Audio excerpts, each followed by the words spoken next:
Rahim started with the name of Almighty Allah, the most beneficent, the most merciful. Today, our dilemma of the talk is pharmaceutical biotechnology. And under pharmaceutical biotechnology, I did mention to you, we did discuss yesterday technology, what is technology. Then I did talk to you what is biotechnology. Then I did explain to pharmaceutical biotechnology. And then out of that, we will be able to get recombinant DNA technology or genetic engineering. And I did talk to you where from this science comes. That is from two subjects. Number one is the biochemistry plus genetics. This is the pretty old science and this is the new one. This was originated in 1953, and combining these two, we come to biochemical genetics.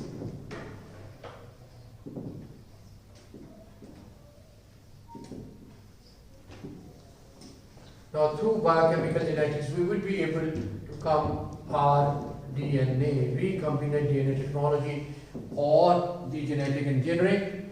This is the new old subject. This is the new subject that has been hybridized, and we will be able to get the most modern science, biochemical genetics, and out of that we could be able to get our pretty good area, recombinant DNA technology or genetic engineering, which come from pharmaceutical biotechnology and then biotechnology, and then we reach to the technology. This is the general term. Now, I did mention to you yesterday the tools of recombinant DNA technology, and under that I did mention to you there are four tools of recombinant DNA technology. Number one is the gene, number two is the vector, number three transforming, and number four expression. Now, how we can get the gene? There are three ways we could be able to get the gene. That is isolated gene. There are flakes of the DNA. We cut it and we cut this gene. We buy cDNA and then synthetic.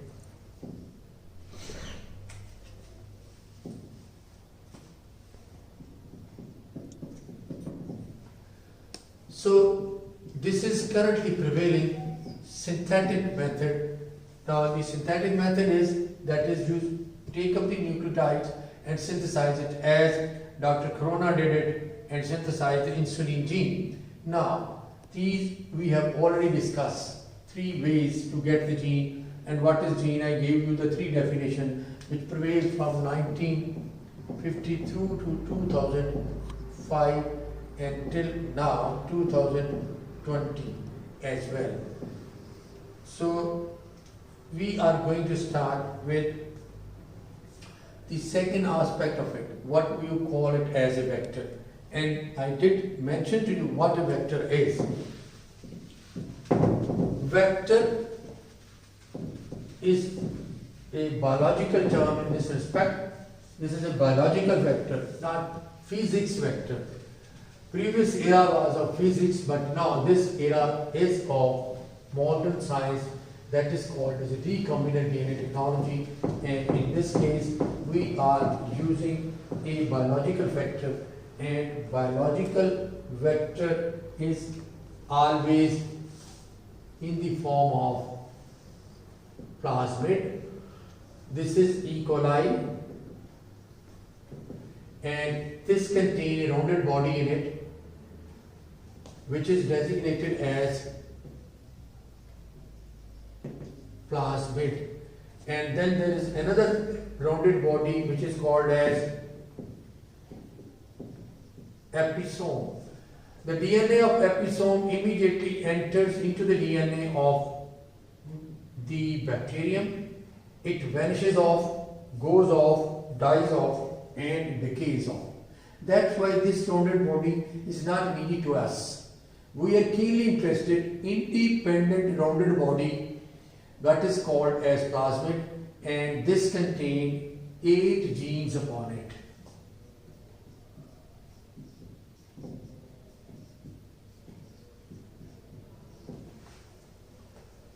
So we are interested in this particular vector. Now we can get the vector in two ways.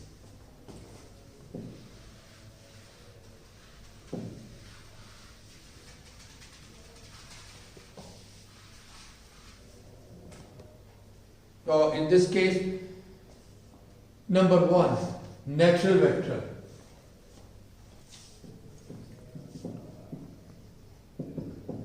Then constructed.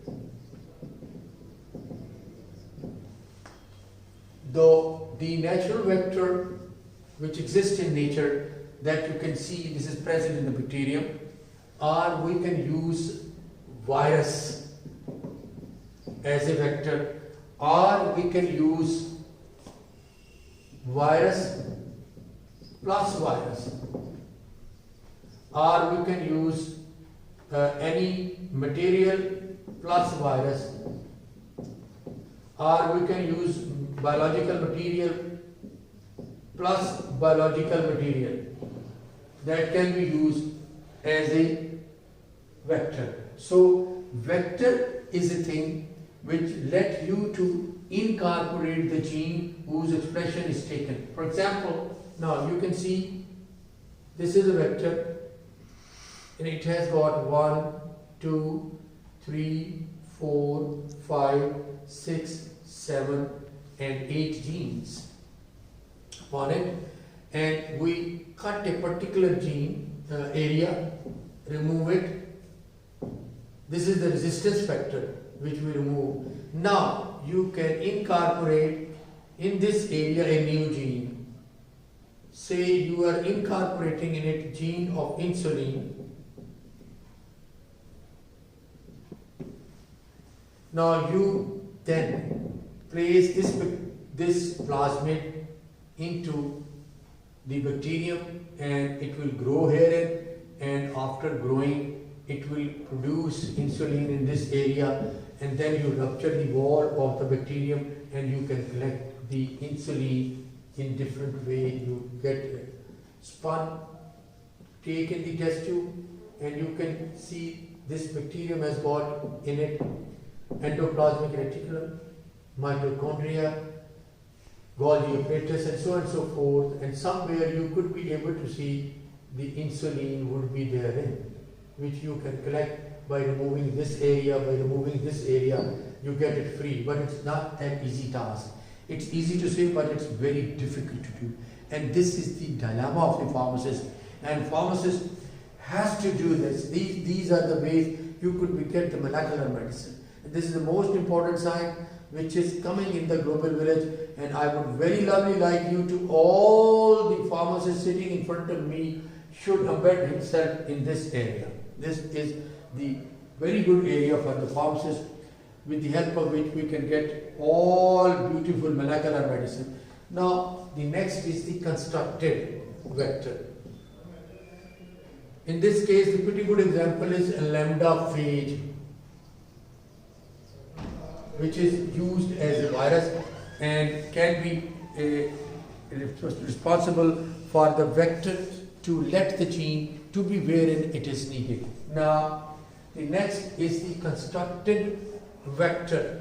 I am not using the word synthetic, I am using the word constructed. That means you have to construct it. Already some place is therein, something is therein, you have to cut some area and you could be able to construct a new vector. And in that respect, I can give you the example of the plasmid can be constructed.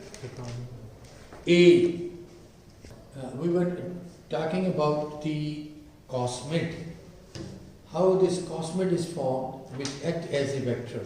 That is,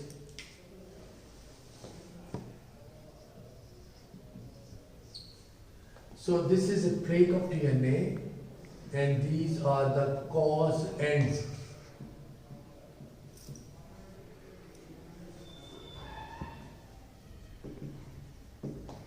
We cut it from here and you can get a pretty good gene which is responsible, we can make it as a vector. and this vector is also very good. Now the next is others, those who act as a vector, others. Number one, this is TIP plasmid plant. TI plasmid mid plant. Number two is 2 micron plasmid yeast. 2 micron plasmid yeast. So these were the various kinds of vectors. Now the next task which we are going to share with is the attributes of a good vector.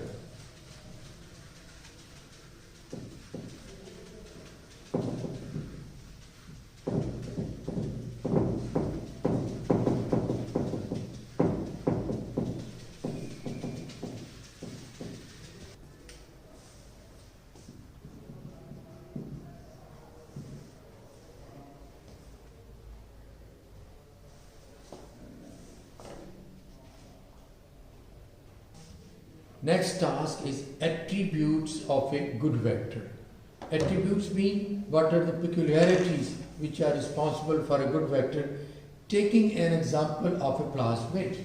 Now if you could take the example of a plasmid, what are the attributes of a good vector? So number one, it should be 2 to 11 in number. That means when you are administering into the E. coli, these plasmid, it should not be incorporated into it minimum number 2 and maximum number 11. That cannot be attained inside the bacterium, because if you could see the next property of it, number 2, its next property is high copy number.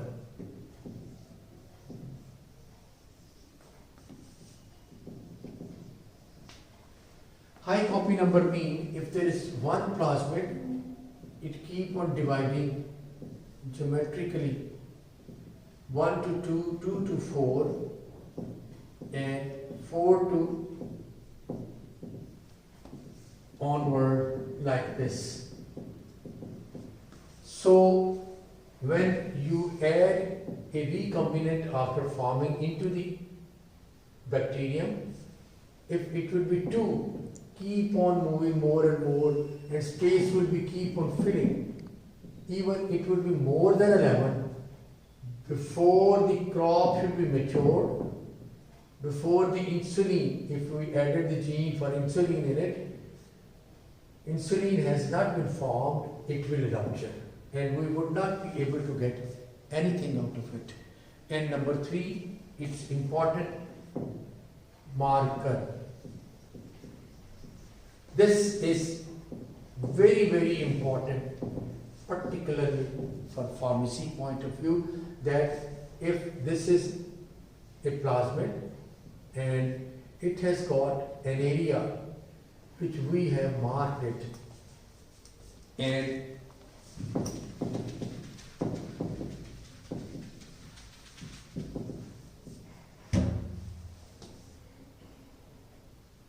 this area is called R factor, that is called as a resistance factor.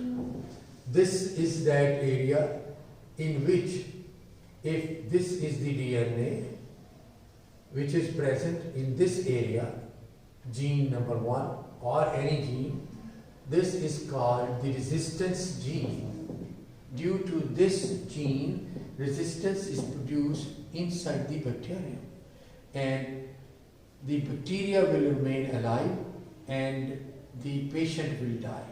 For that matter, I would let you to know, explain it, and if you could not understand this point, please do talk to me whenever, wherever and whosoever like to talk in this fashion because this is the crucial point which I am going to explain it to you, this through which you can understand the domain of resistance. Now, look at, I gave you a pretty good example. If you are sick and penicillin is given to you and immediately you will cure.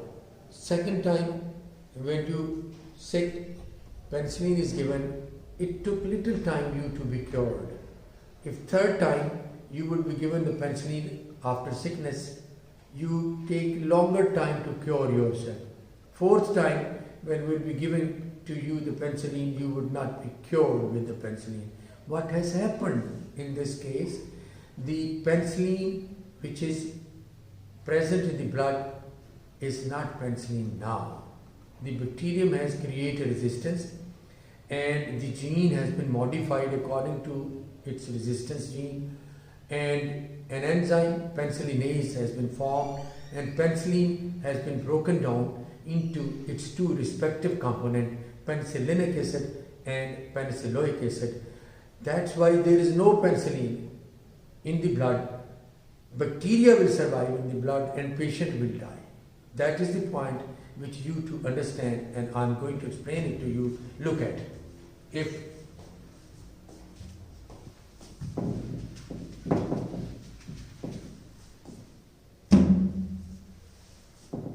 this is plasmid,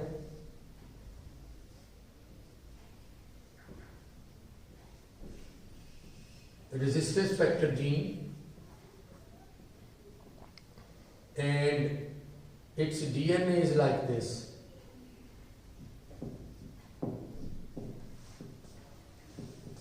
There is penicillin around it.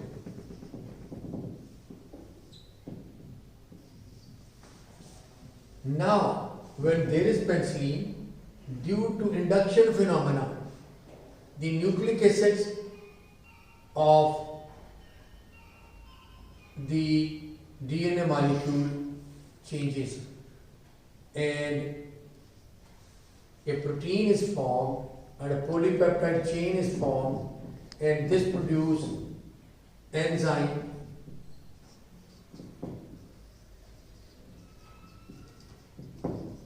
penicillinase. Now this penicillinase acts upon penicillin, and penicillin has been broken into two fragments,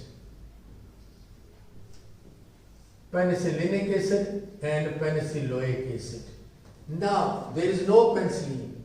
When there will be no penicillin, what will happen? The bacterium will survive. That means the resistance has been created, and that resistance would let the penicillin not to act. So this is the point which you should understand. This is crucial point. How does this resistance occur? Due to induction phenomena, the modification in the nucleic acid arrangement has been taken place, and that arrangement is made in a way that the polypeptide chain has been formed, and that polypeptide chain produce enzyme, and that enzyme is in the form of penicillinase and act upon the penicillin, and penicillin is broken down. When penicillin is not there, it is penicillinic acid and penicilloic acid, then bacterium will survive. When bacterium will survive, the patient will die. So this is the way how the resistance has been created inside the bacterium, and bacteria survive and patient dies. That is the point which I wanted you to make it clear. Thank you very much. And if, listen to me, my son and daughters, if you can't understand anything out of it, please do talk to me and don't hesitate. You can directly talk telephonically to me, and whenever, wherever, whosoever would like to talk to me, at any time you can talk, and you can clarify all these things which are required, particularly this marker area, which is we marked कि ये वो area है जहाँ हम incorporate कर सकते हैं gene को और कैसे रेजिस्टेंस प्रोड्यूस होता है. If you could understand, then let me know. If not, I'll able to explain it to you these things. My mobile number is 03004163 075. Thank you very much. So nice of you, madam. Thanks.